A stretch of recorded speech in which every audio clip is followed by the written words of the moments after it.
అనకాపల్లి జిల్లా Sabbavaram police station పరిధిలో ఈరోజు ఒక లారీని పట్టుకోవడం జరిగింది.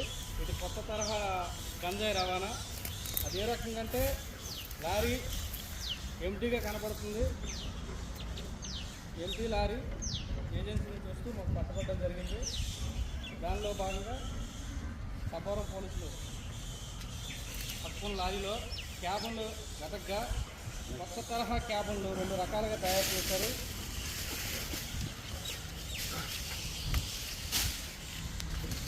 ఈ క్యాబన్ ఏ రకంగా ఉందంటే చూడండి, ఇది ఎప్పుడు రెగ్యులర్గా ఉండే ఒక క్యాబను, ఇది సీక్రెట్ డ్రైవర్ బ్యాక్ సీట్ ఉండే క్యాబను. మనిషి లోపల దిగితే తను మునిగిపోయేంత దీంట్లో ఉంది, ఇంకా కిందకు ఉన్నాయి.